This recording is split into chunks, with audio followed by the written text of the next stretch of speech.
10 a 12 dias atrás. Não sei exatamente. Não é? Um assunto que a gente lê, relê, e chega um momento que Deus trazer luz. Porque se Deus não trouxer luz sobre a sua palavra, a gente não entende. Porque é o Espírito Santo que traz a luz sobre aquilo que ele trouxe até nós. Ninguém é simplesmente salvo. Nenhum de nós somos salvos pela nossa capacidade intelectual. Nós somos salvos porque o Espírito Santo iluminou o nosso entendimento. Isso está registrado na carta do apóstolo Paulo à igreja de Éfeso, capítulo 1, verso 13. Ele iluminou o nosso entendimento. E essa iluminação nos deu o discernimento. E esse discernimento nos fez tomar uma decisão. E a decisão mais assertiva é por Cristo. E diante disso, gostaria que vocês, os que têm facilidade de manusear, eu sempre tenho dito, abram e acompanhem. Mas os que não têm facilidade, não tem problema.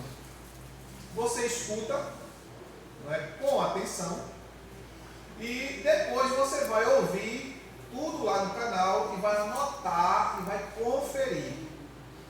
Porque é necessário, é essencial que você confira todos os textos bíblicos, a fim de que você entenda o que está sendo falado, não é? E assimile o assunto. Então, se você está com a sua Bíblia aberta, abra no livro de 1 Reis, no capítulo 3, 1 Reis, capítulo 3, versículos 16 ao versículo 18. 1 Reis, capítulo 3, versículo 16 ao versículo 28, que nos diz assim: certo dia, duas prostitutas comparecem diante do rei para receber seu veredito. Declarou uma das mulheres: ó meu Senhor, eu e esta mulher moramos na mesma casa, e eu dei à luz um filho, e ela estava comigo na casa. 3 dias depois de eu ter dado à luz, esta mulher também teve um filho. Estávamos sozinhas naquele momento, não havia mais ninguém na casa. Ora, certa noite morreu o filho dessa mulher, pois ela, dormindo, virou-se sobre o seu filho e o sufocou. Ela então se levantou durante a noite, retirou o meu filho do meu lado, enquanto tua serva dormia, colocou-o ao seu lado, e pôs o filho dela morto ao meu lado. Levantei-me para amamentar meu filho e encontrei-o morto. Mas de manhã eu o examinei e constatei que não era o meu filho que eu tinha dado à luz. Então a mulher contradisse, dizendo: não é verdade. Meu filho é o que está vivo, e o teu é o que está morto. E a outra protestava inconformada: é mentira. Meu filho é o que está morto, e o meu filho é este que vive. E assim elas se desentendiam diante do rei. Então o rei sentenciou: uma mulher exclama: meu filho é o que está vivo, e o teu é o que está morto. E a outra mulher afirma: mentira, teu filho é o que está morto, e o meu é o que está vivo. Disse o rei: trazei-me agora agora mesmo uma espada, ordenou o rei. Trouxeram-lhe imediatamente uma espada afiada.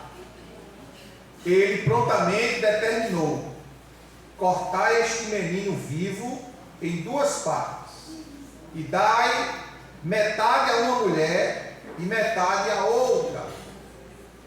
No mesmo instante, a mulher de quem era o filho vivo suplicou ao rei, porquanto suas entranhas se comoveram profundamente, em defesa da vida do filho, e clamou: ó meu Senhor, que lhe seja dado um menino vivo, não o matem por misericórdia.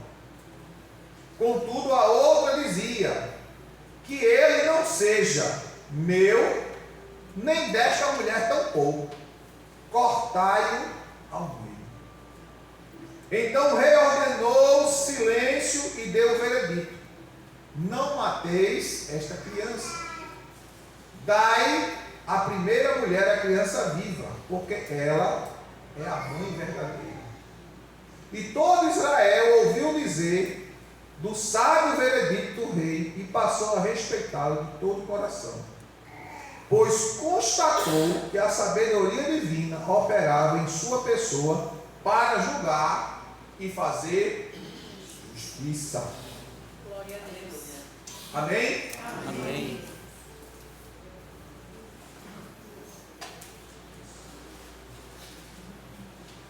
Irmãos, o assunto que a gente vai falar dentro desses textos que nós lemos é que o assunto, a verdadeira sabedoria, ela traz solução pacífica ou pacificadora. E o tema dentro deste assunto é: a verdadeira sabedoria manifesta graça, favor. E dentro desse contexto do assunto que nós vamos expor, eu gostaria que os irmãos, se já prestam atenção, prestem mais ainda. A verdadeira sabedoria é manifestada não apenas em palavras, mas no comportamento. A verdadeira sabedoria, ela vem de Deus e não dos homens.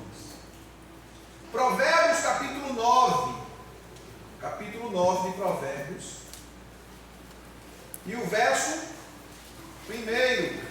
1. Veja o que a Bíblia diz sobre sabedoria. A sabedoria edificou a sua casa e ergueu suas 7 colunas. Então, nesse texto, o sábio Salomão está falando que é a sabedoria que ergue, que levanta e que fortalece as decisões. Observe que ele diz: e ergueu suas 7 colunas. Ela não só edifica, mas ela fortalece aquilo que foi edificado.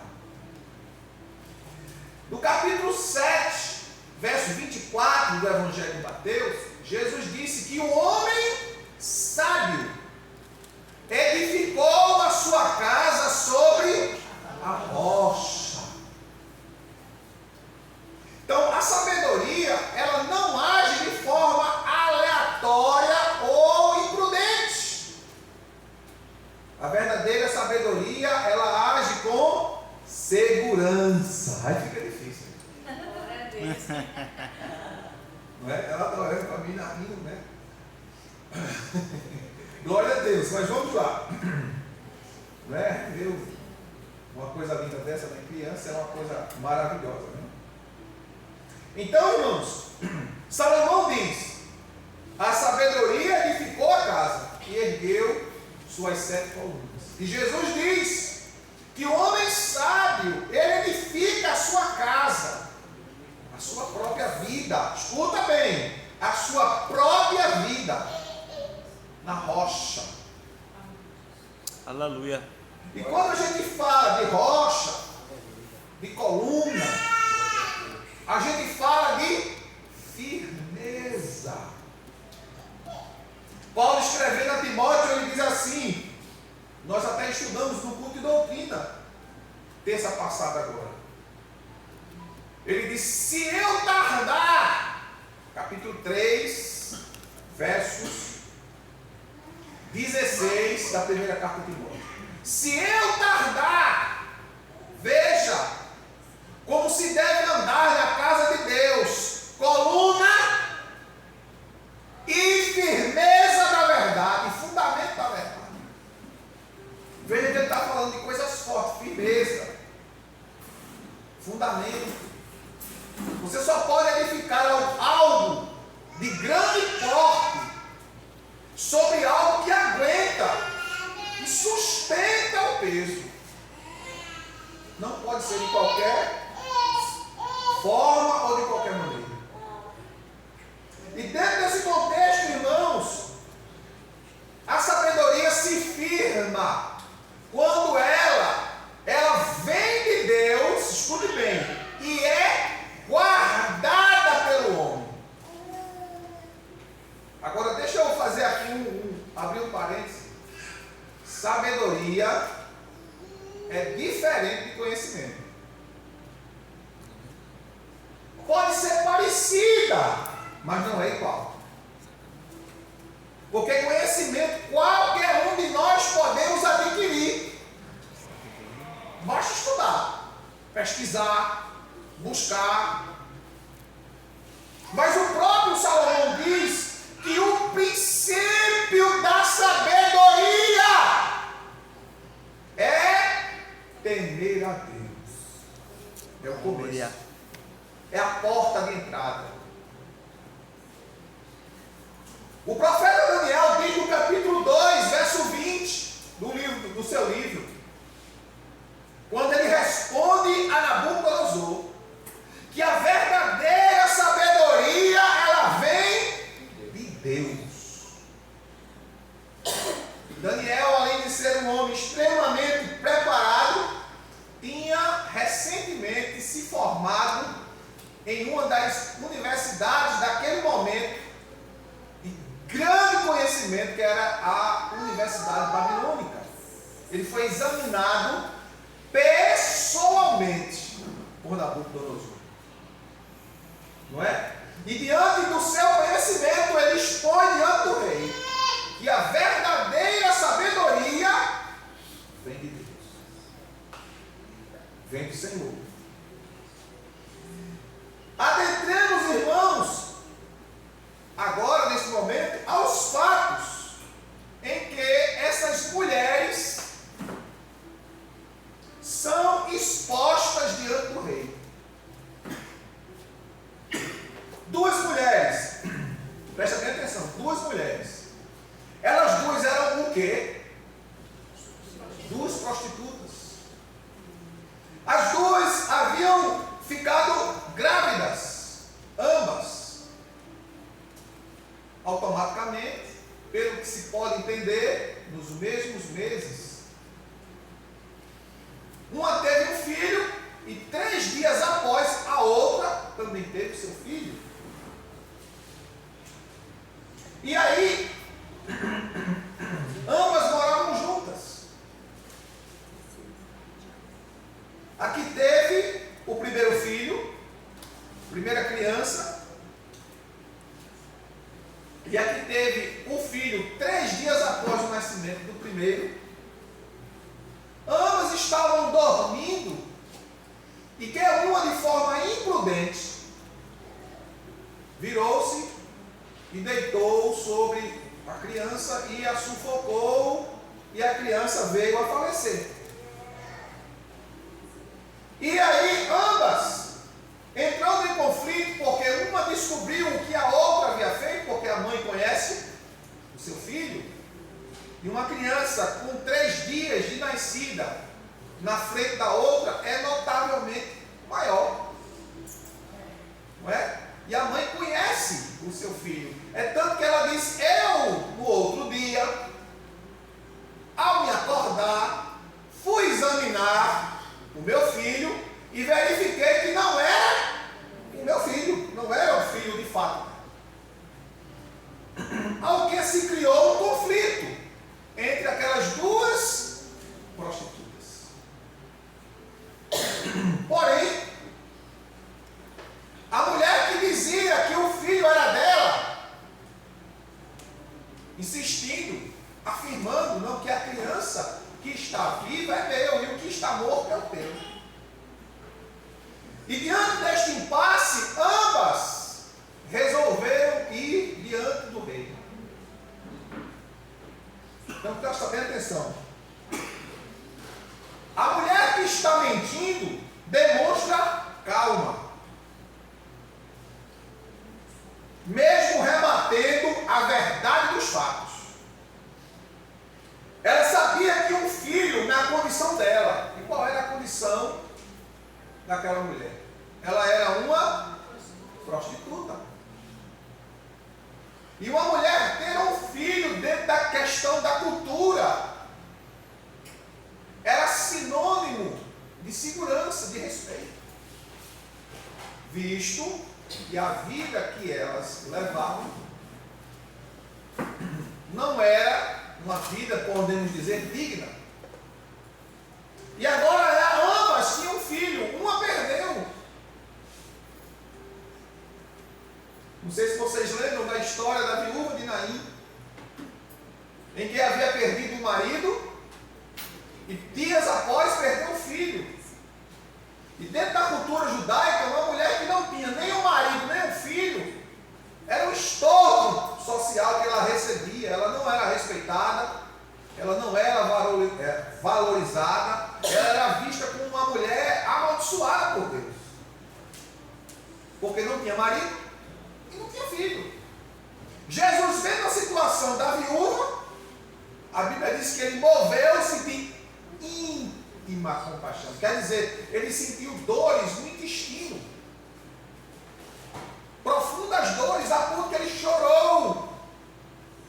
A mulher não pediu, se você ler a narrativa bíblica, a mulher não pediu, não dirigiu a palavra a Jesus. Mas Jesus viu a situação dela e disse: Pai dos filhos. Aleluia. Glória a Deus.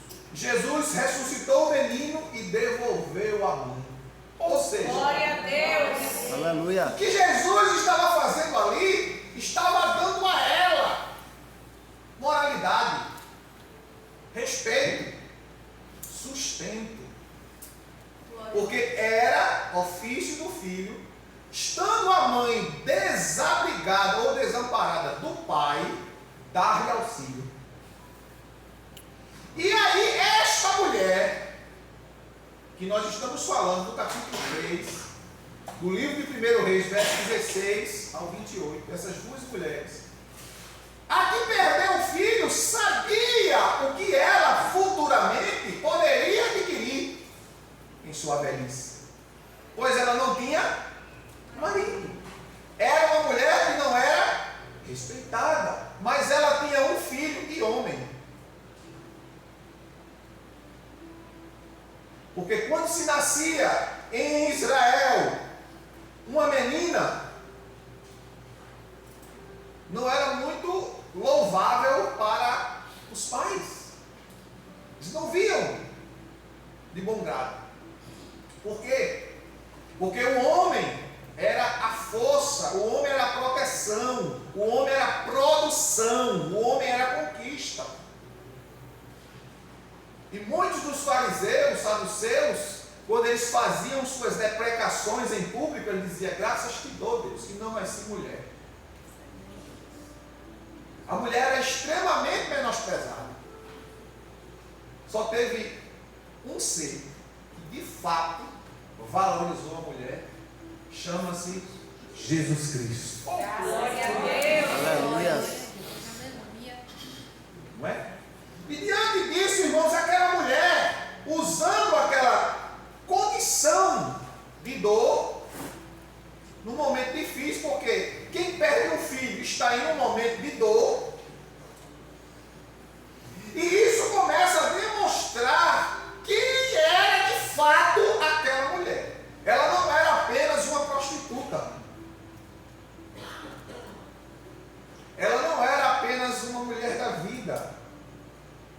ela era uma mulher que não tinha caráter.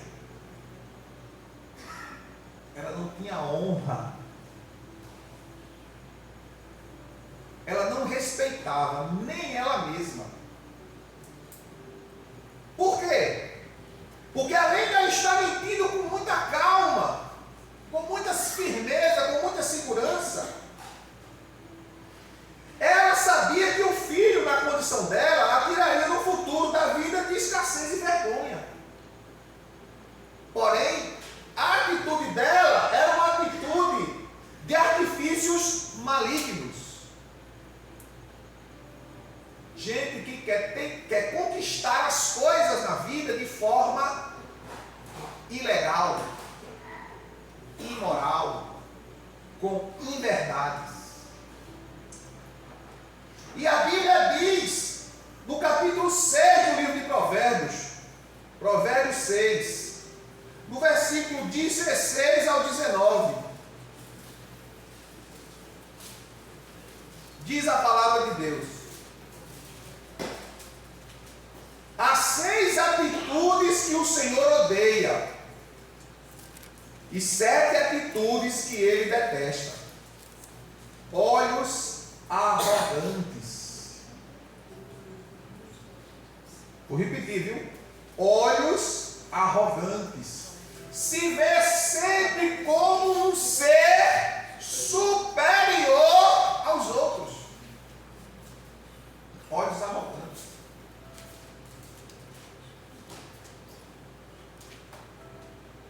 Língua mentirosa. Mãos que derramam sangue inocente. Coração que maquina planos perversos.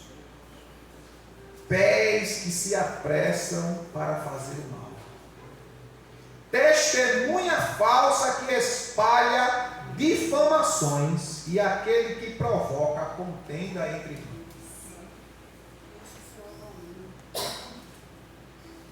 Aquela mulher, ela estava usando todos esses artifícios. Ela não se via no mesmo nível da outra. As duas eram prostitutas, mas ela se via acima da outra. Arrogância. Arrogante. E estava usando de mentira diante do rei. Olha, mentindo diante do rei. Mas pastor, era um homem. É verdade, era um homem. Mas a Bíblia diz que nós não devemos nem mentir diante do rei. Se não me falha aqui meus 2 neurônios, 8:3 de Eclesiastes, não mintas diante do rei.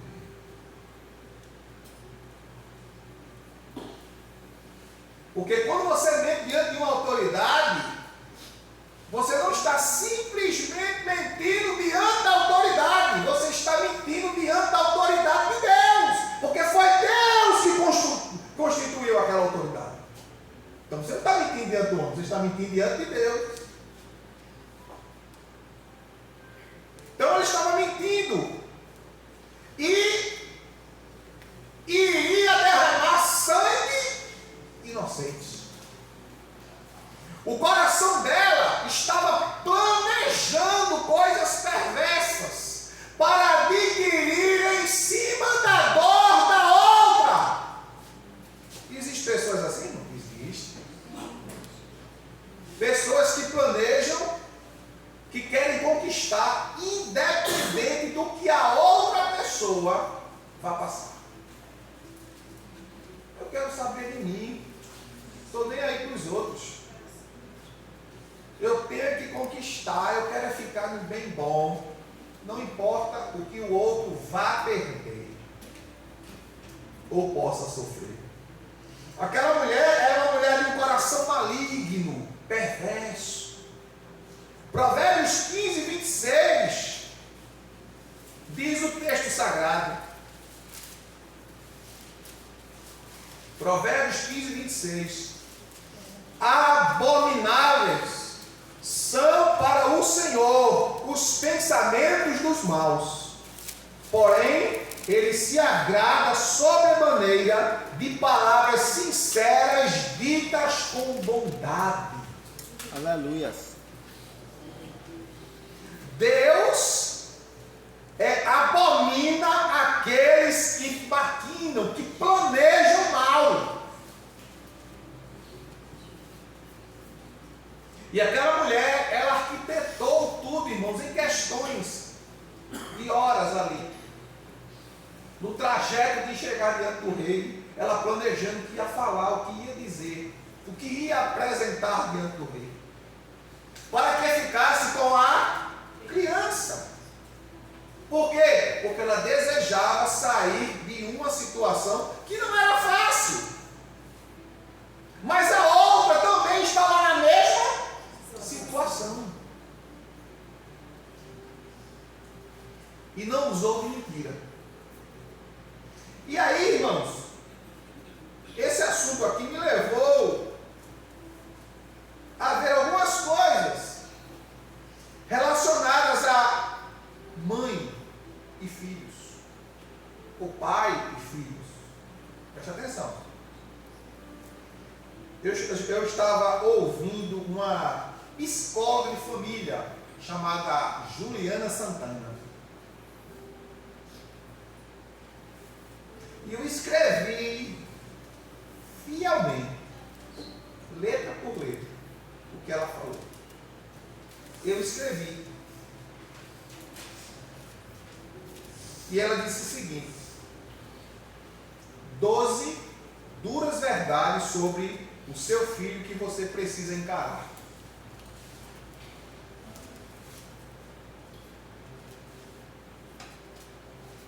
Primeiro, seu filho não veio ao mundo para realizar os seus sonhos. Era o que aquela mulher estava fazendo. O filho era uma visão que ela adquiriu daquela criança para que ela no futuro conseguisse realizar algo pessoal dela. E eu vou repetir: seu filho não veio ao mundo para realizar o seu sonho.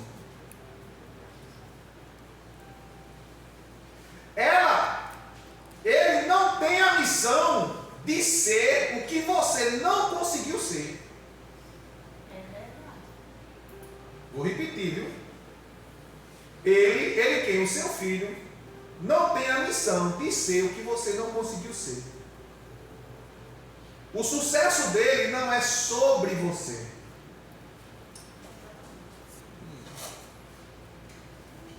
Segundo,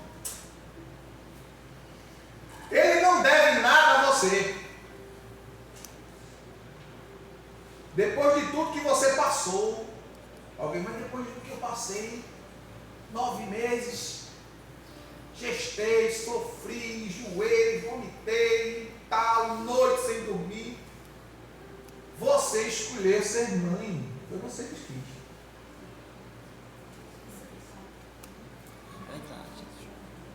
Foi eu que escolhi ser pai. Meu filho me deve nada. Ele vai fazer se ele quiser. É verdade. Ponto final. A Bíblia diz, eu estou dizendo isso, irmão, mas eu não estou eximindo aqui o filho, não. A Bíblia diz que o filho não deve abandonar os seus pais, principalmente em sua velhice. É ajudar, é abençoar, é socorrer. E isso tem que ser feito por ele de forma voluntária, consciente, com amor e por amor. Amém. Mas tem pais que ficam cobrando, exigindo. Primeiro que o texto sagrado, 1 Timóteo capítulo 5, verso 8, diz assim: aquele que não cuida dos seus é pior do que o incrédulo e negou a fé. Escuta aí. Está tendo uma festa na igreja. Vou até desabotoar o paletó. 1 Timóteo 5, 8. Está tendo uma festa na igreja, um exemplo, viu? Vai ter o congresso do Ministério Feminino. Vai vir a pregadora lá dos Estados Unidos. E a mulher, ela pisca o olho e Jesus faz milagre. Escuta aí. Aí, irmão, a gente anuncia, avisa aí. A igreja lota, fica lotada de gente. Aí, minha esposa adoece. Mas tem um culto aqui. Meu Deus, eu vou perder a pregadora que pisca e Jesus cura. Mas minha esposa está doente, precisando ser tratada, acolhida, dar banho, trocar e etc. Mas Jesus, eu vou perder. Não, você não perdeu nada. Exatamente. Você está cumprindo o Evangelho. Aleluia. Você está cuidando de si. É Perder, você perderia se você deixasse ela lá, a míngua. verdade. É assistência, é demonstração. Porque o amor não é palavras. É atitudes. Foi o melhor curso de conferência que o senhor foi. É melhor, exatamente. Melhor curso. Mas meu Deus, lá. Aí no outro dia, Deus irmão, mas pastor, o senhor não foi. E Deus tomou a irmã, e fulano voou, e Beltrano virou, fez isso. Aí chegam lá, aí chegam os irmãos para visitar minha esposa. Aí como é que tu cumpri, irmão? Silvio foi ontem pro culto, eu fiquei aqui sozinho, sem poder andar. Quando ele chegou, eu estava. Não é? Estou dando um exemplo, viu? Estou dando um exemplo. É só um exemplo. Isso não vai acontecer em nome de Jesus. E eu fiquei assim, eu fiquei nesse estado e tal. Onde está o Evangelho?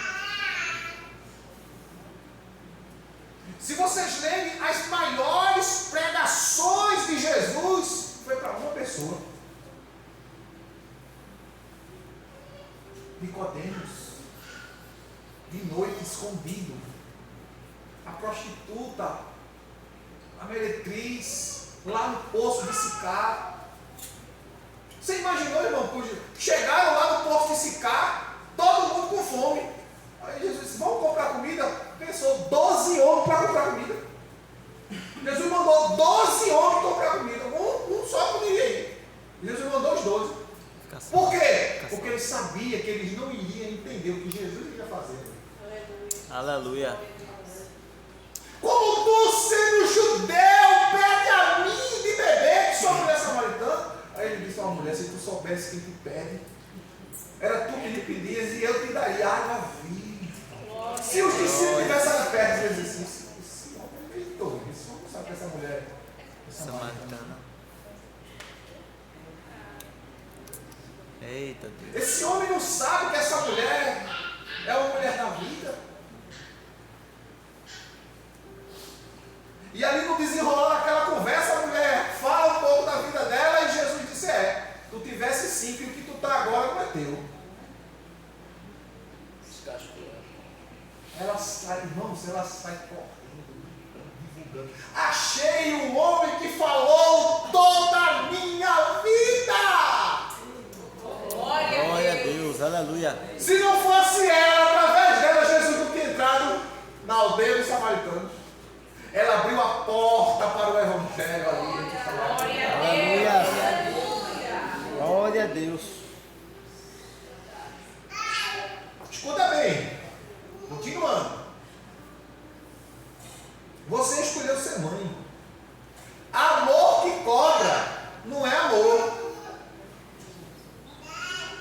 É dívida emocional. A mãe que cobra do filho benefícios pelo fato de tê-lo criado ou se sacrificado por eles. Estou por tudo, e tu não pode me dar isso.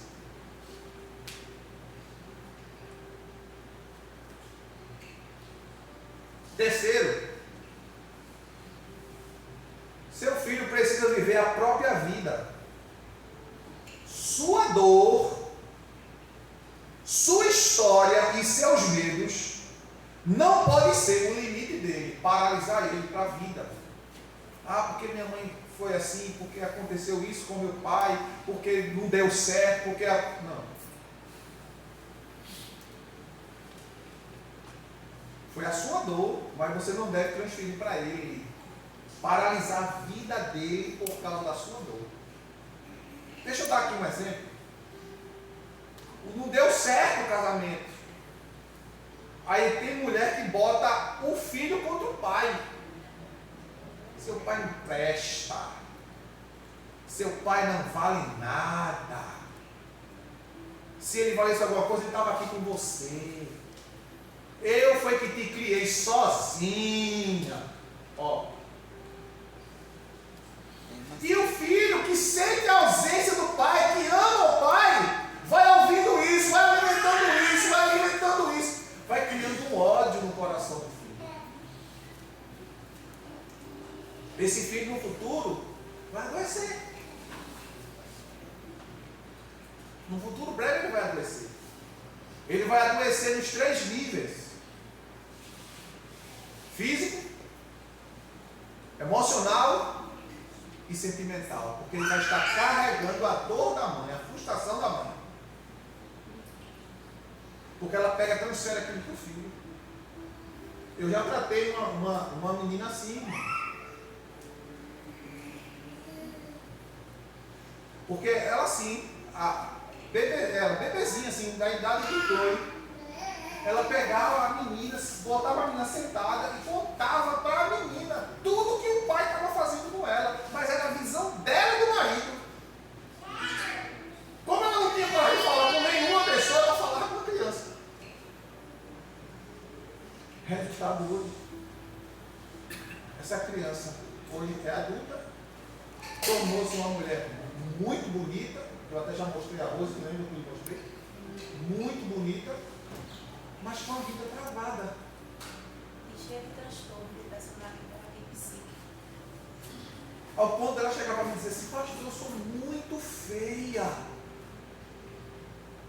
E eu tive que me levantar aqui, eu estava aqui um dia dando atendimento a ela. Ela, minha mãe e tal. Eu levantei ela, eu levei no espelho e disse: me mostra aqui onde é que está a sua ferida. Ela não consegue se ver como uma mulher bonita, que ela é realmente bonita. Eu não estou exagerando, não. Ela é muito bonita. Mas não consegue se ver. Porque ela está trazendo a dor da mãe dela.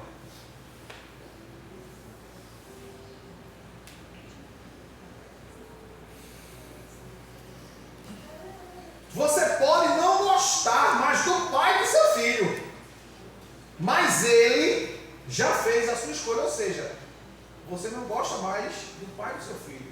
O seu filho escolheu amar o pai. Não estrague isso. Genitor é genitor. Mesmo que hoje você sinta dor em algum momento, houve amor. Seu filho precisa ser liberado para amar essa parte dele sem culpa. Outra coisa, às vezes, os pais querem, ou os filhos querem criar uma relação de amizade. Presta atenção, viu? Seu filho não é seu amigo. Presta atenção. Repita comigo. Meu filho não é meu amigo. O que é que ele é? Filhos precisam de pai, não de amigos.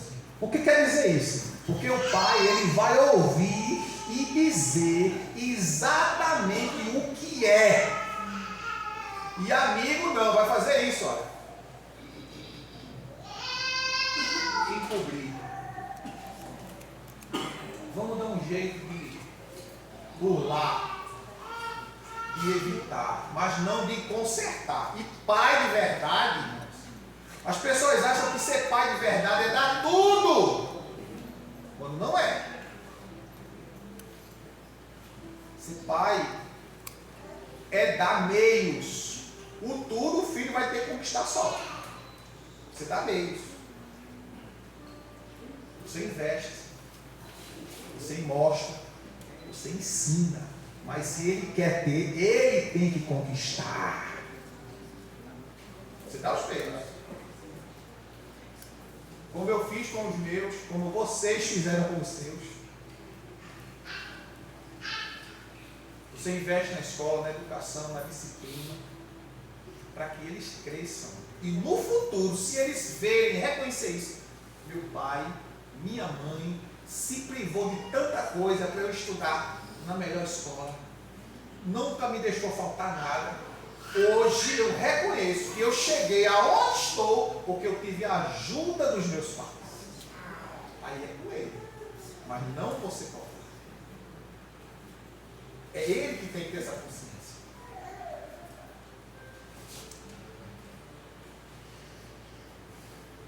Os filhos precisam de pais, não de confidentes e parceiros.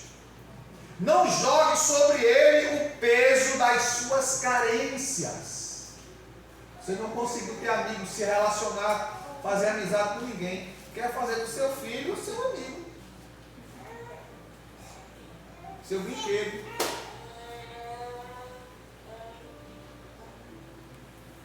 Filhos precisam continuar vendo seus pais como pais. Pois pais exortam, ensinam, repreendem, independente da idade dos filhos. Como eu já disse, a minha tem 30 anos, eu posso chegar a 100 anos. Se eu tiver força no braço e ela fazer ou disser qualquer coisa que eu acho que ela deve apanhar, eu meto-lhe a mão.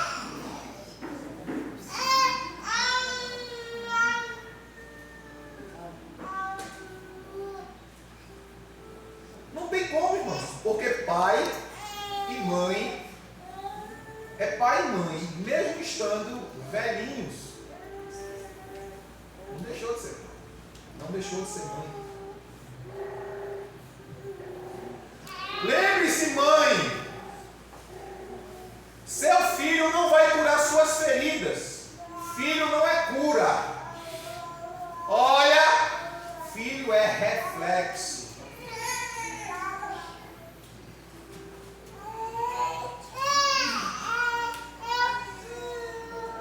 Filho, repetindo, filho é reflexo. Reflexo de quê? O que você é.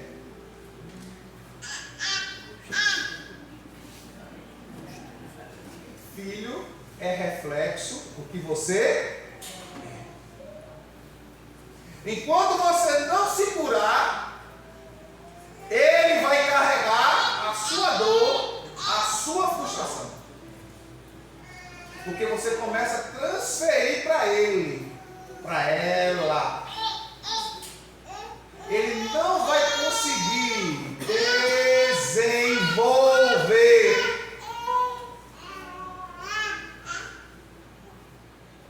Não vai. E quem será o culpado disso? Você. Eu vi um caso nos Estados Unidos. Um casal de idosos. Ele tinha mais de 80 anos de idade. A esposa, mais de 70 anos de idade, foram à justiça, para a justiça tirar o filho de dentro de casa. Ele não queria sair de casa. Ele saiu. Porque ele era um eterno dependente dos pais. E os pais já velhos, não tinham condições de dar conta do filho mais.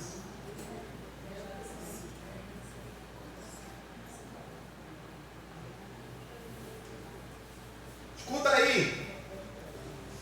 Você não pode proteger seu filho a vida inteira. Controlar tudo é impedir que ele cresça. Quer controlar o tempo todo. Você está impedindo que ele amadureça, que ele cresça, que ele aprenda. Você mostra o caminho, a escolha é dele.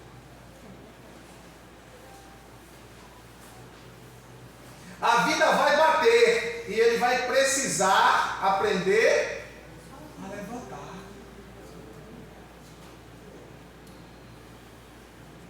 Super protege o menino ou a menina.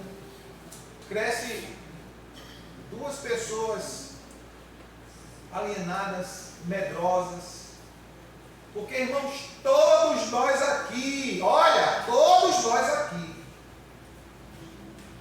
todos, sem exceção,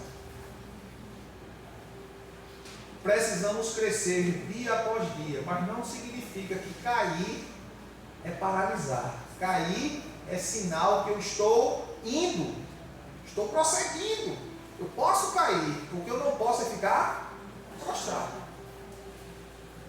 Posso quebrar a cara, posso me decepcionar, mas a vida continua.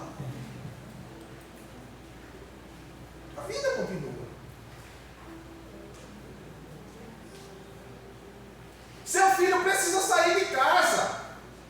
Isso não é abandono. Você me abandonou, você saiu de casa, você não veio me ver.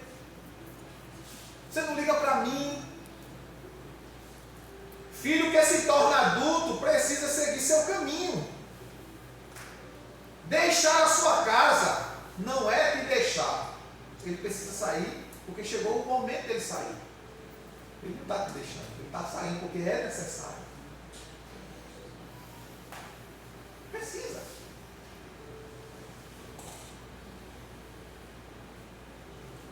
Seu filho vai errar. E daí? Quem não errou? Está tudo bem, é normal, ele vai aprender.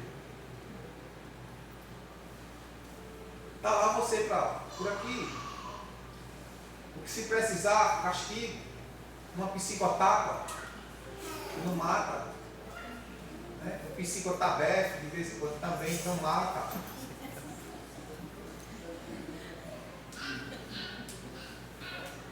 Errar faz parte da jornada, é assim que ele cresce, aprende e se fortalece. Tentar impedir isso é impedir que ele amadureça.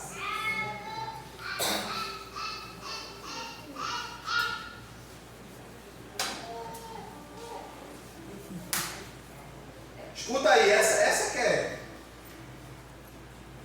Você não é a mulher da vida do seu filho.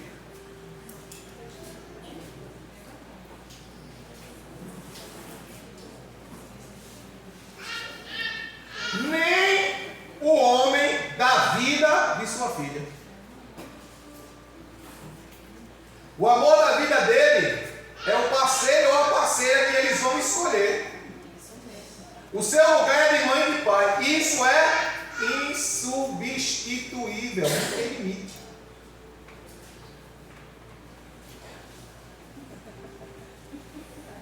O filho, ele sente o que você não cura. Filhos são esponjas emocionais e ancestrais.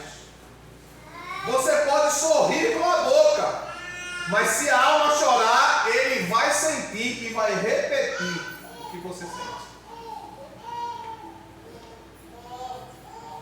Está doendo? É porque tem algo aí pedindo cura. Você quer romper ciclos ou repeti-los com seu filho? Você precisa romper. Seu filho não precisa viver sua dor. Ele é outra vida. O seu foco, mulher, é o seu marido. O seu foco, marido, é sua mulher.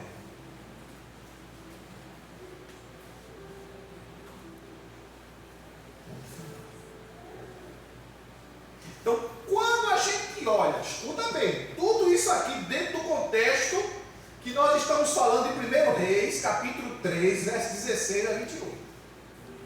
Uma mulher que mentiu em consequência de ter matado o filho por uma imprudência. Olha, uma mulher que matou o filho por uma imprudência.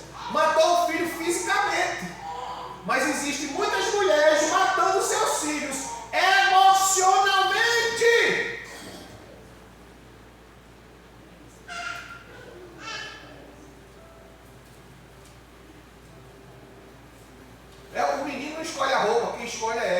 O menino não escolhe para o que quer comer, é ela que tem que escolher.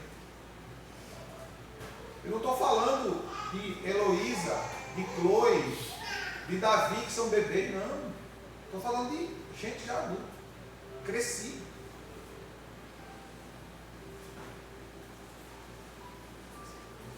Essa mulher, ela pegou a situação, escuta bem, do filho, do ocorrido, do acontecido, para destruir a vida da outra mulher.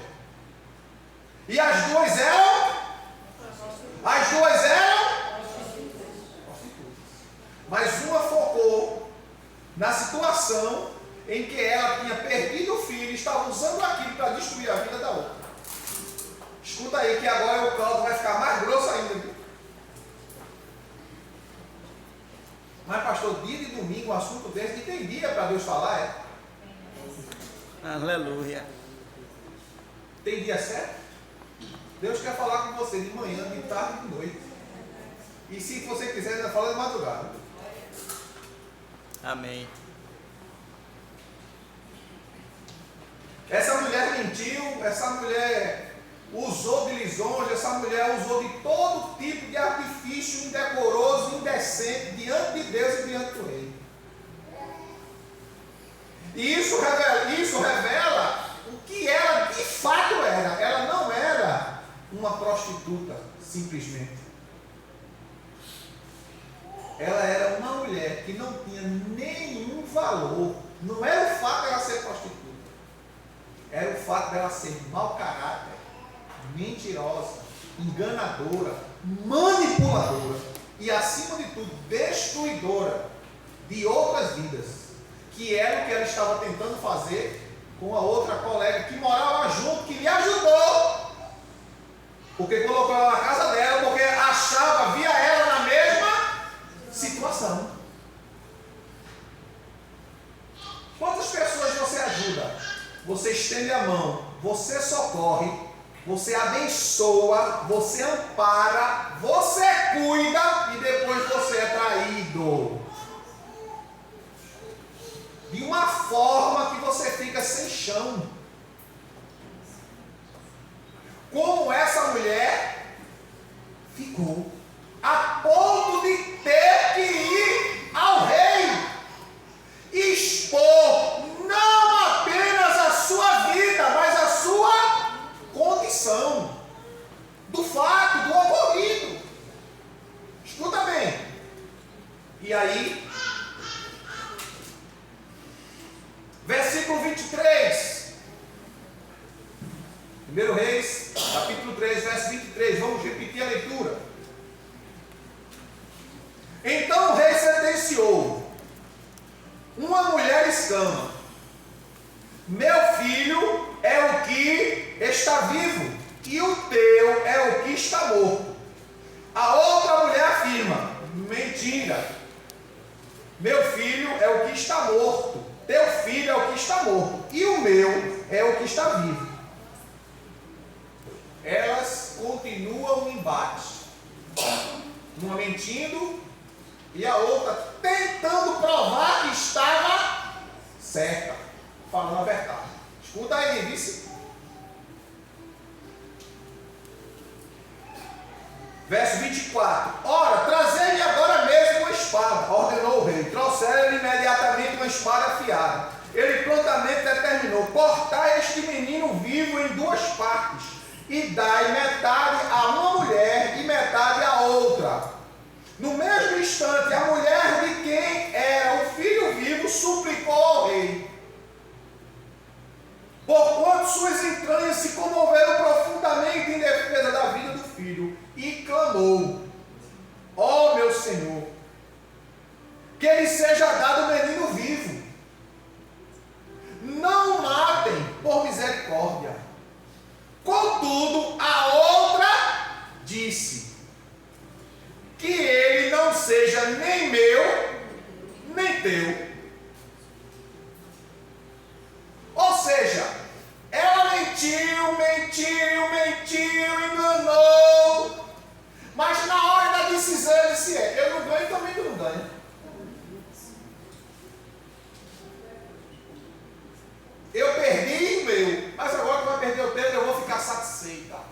porque eu não vou ver tu realizada. Tem pessoas assim? Não tem. Escuta aí que o caldo ainda não ficou grosso. Vai engrossar. Daqui a um minutinho vai ficar mais grosso. Rapaz, quando eu fui para uma igreja, lá a pregação é 15 minutos. Aqui é 1 hora no mínimo. Filho. Glória a Deus. Aleluia. No mínimo.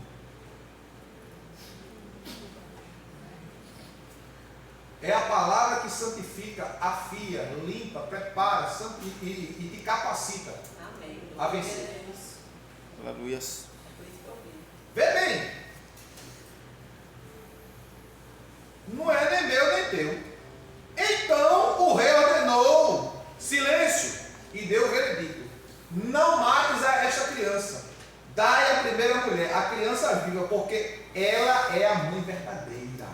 Glória a Deus. O que é que a gente entende, irmãos?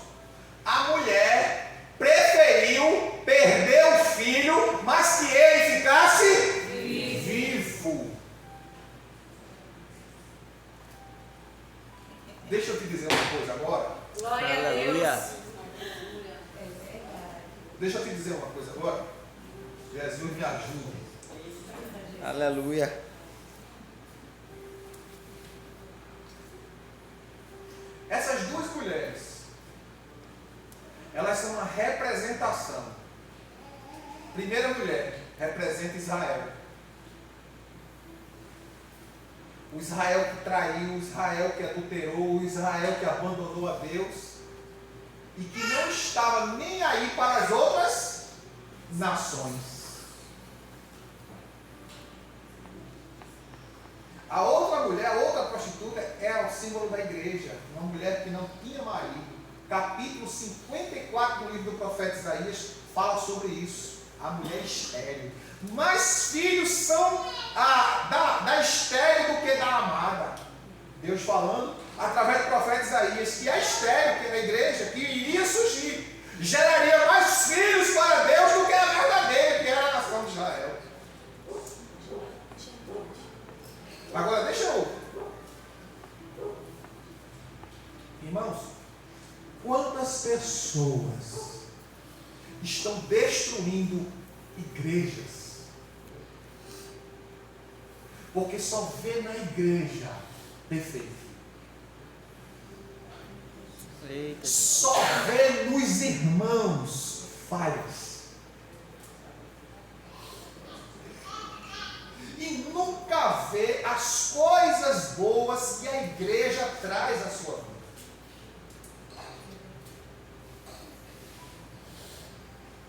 Não sabe aquela igreja porque os irmãos eram assim, os irmãos eram assado, o pastor não prestava, a pastora pior ainda, e fulano e começa a falar de todo mundo, mas ele não conta, ela não conta quantos benefícios Deus te deu através da vida da igreja.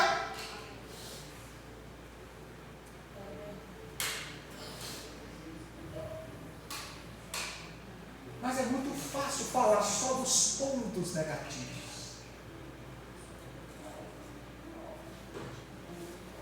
Porque tem. Porque tem. Mas a igreja, ela é a noiva do Cordeiro. aleluia. Louvado seja Deus. Não se pode falar da noiva do Cordeiro.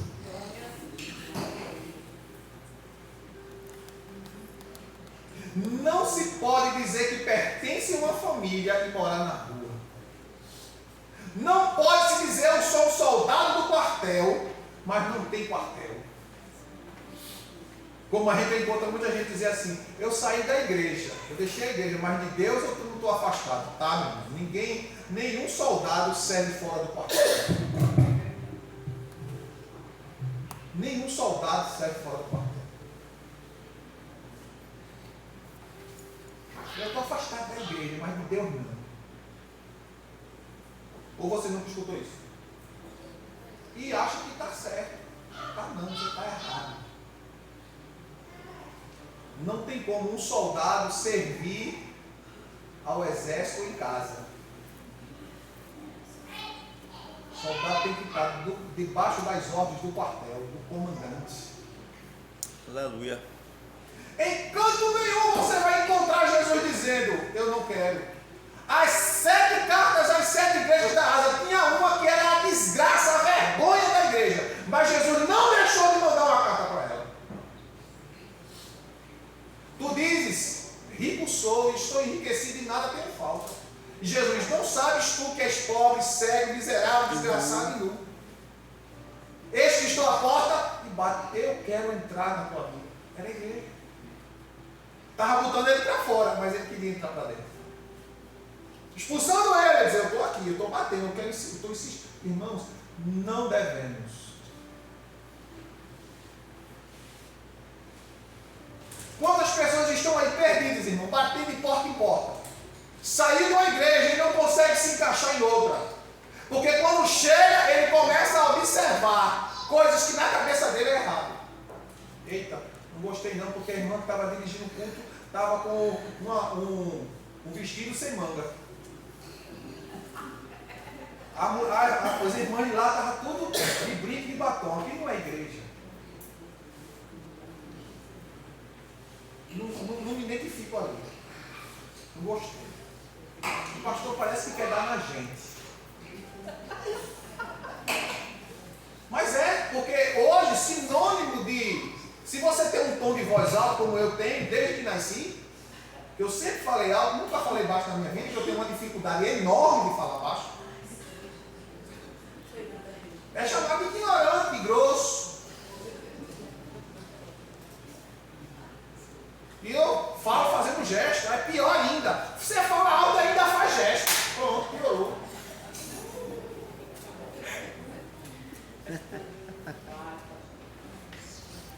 Piorou. Pessoas que estão por aí doentes, irmão, vai perder o céu, vai para o inferno, porque não quer abrir, não deixa o Espírito Santo. Olha, o rei pegou uma afiada espada para dividir a criança. O apóstolo Paulo, escrevendo aos Efésios, diz: tendo em suas mãos a espada do Espírito, porque é a espada que resolve. Ela ia dividir o menino do meio. E a espada do Espírito é a palavra, divide alma, juntas e medulas, e é apta para discernir os pensamentos e o que está no coração. Glória a Deus. Nada se esconde diante de Deus. Quantas pessoas já, eu estou dizendo a você pelo Espírito Santo, quantas pessoas já vieram para mim e disseram: eu vou ficar, e não fica. Sabe por quê? Porque quando chega aqui, irmãos, quer viver de acordo com o que pensa, não de acordo com o que a Bíblia diz. Aí quando é confrontado, diz: não, quem dá para mim não. Dá mesmo não. E eu oro: Senhor, só deixa aqui quem realmente quer servir ao reino de Deus.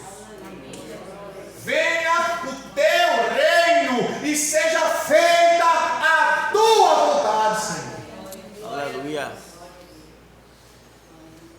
Glória a Deus. Eu oro: Senhor, não deixa. Porque a gente precisa entender, irmão, que nós somos servos para servir a Deus, e a gente serve a Deus servindo um ao outro.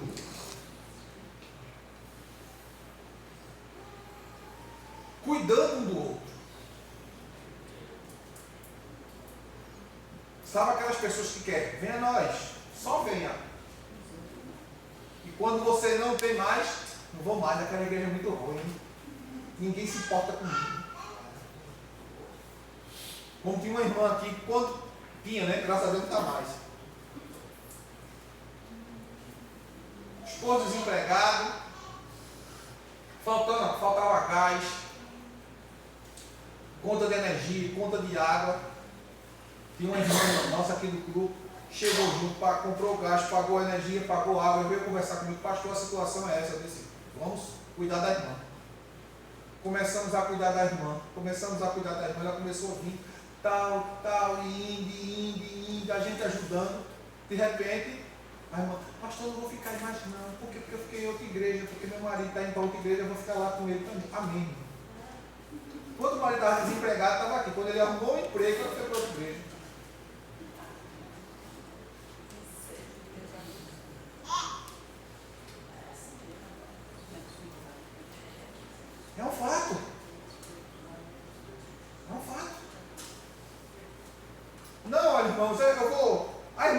Luana vai lá na sua casa fazer um exemplo, vou citar aqui um exemplo, viu?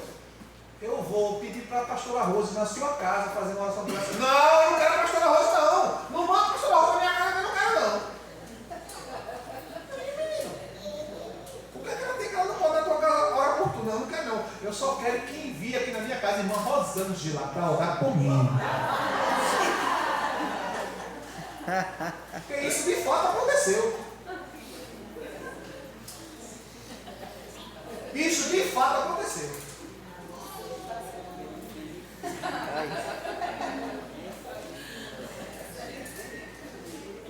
Misericórdia.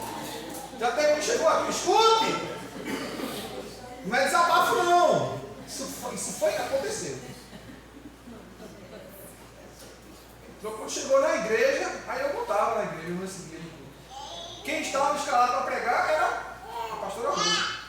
O pastor não está não, vamos embora, eu vou ficar sentado para ouvir essa mulher. Quem és tu para dizer isso? Pai. Isso não se faz, irmão.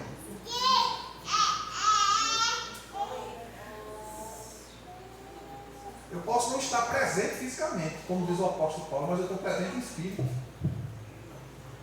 Amém. Essa mulher é uma ministra de Deus. Glória a Deus. Deve ser respeitada, tanto quanto. Ah, não vou não, que quem vai pregar é o irmão Edenir. Não interessa quem está pregando, irmão. É o mensageiro de Deus daquele dia, daquela noite. Aleluia. Glória a Deve Deus. ser respeitado do mesmo jeito. Louvado seja Deus. E principalmente quando se trata de uma pessoa ordenada legitimamente pela igreja. Aleluia. Quem vai dar aula hoje na escola dominical vai ser irmão Luciano. Vou nada. Oxi. Vou não. Vou ouvir o quê? Vou ouvir a palavra de Deus. Aleluia. Mas, escuta aí. A verdade, a justiça se prevalece diante da verdade. Nada podemos contra a verdade, senão somente a verdade. 2 Coríntios capítulo 13, verso 8. E aí, são muitos textos bíblicos que a gente tem para citar. Muitos. O rei dá o veredito em meio a um conflito de acusações e mentiras. O veredito do rei determinou a solução que logo em seguida revelaria quem de fato estava falando a verdade dos fatos. Porque quando o rei deu o veredito, corta a criança ao meio. Olha, escute, irmãos. Existem igrejas sendo destruídas porque pessoas estão brigando internamente por posição e cargo.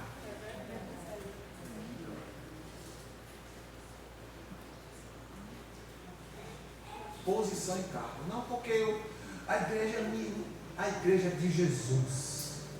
O dono da igreja é Jesus. Aleluia. Jesus é o dono da igreja.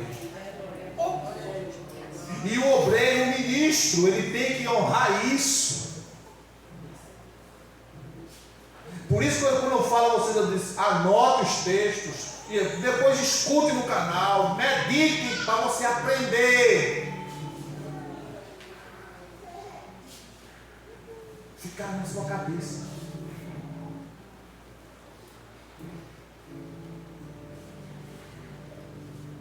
A verdade revelou a espada, olha, a espada revelou quem de fato estava com a verdade. Porque, irmãos, quem vive a verdade, escute bem, quem vive a verdade prefere perder, mas não deixa o reino de Deus se prejudicar.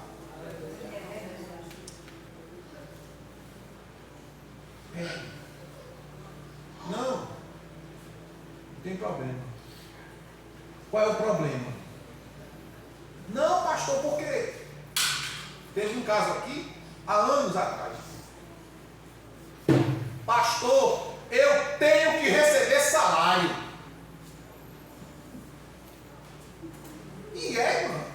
eu sou a fundadora da igreja.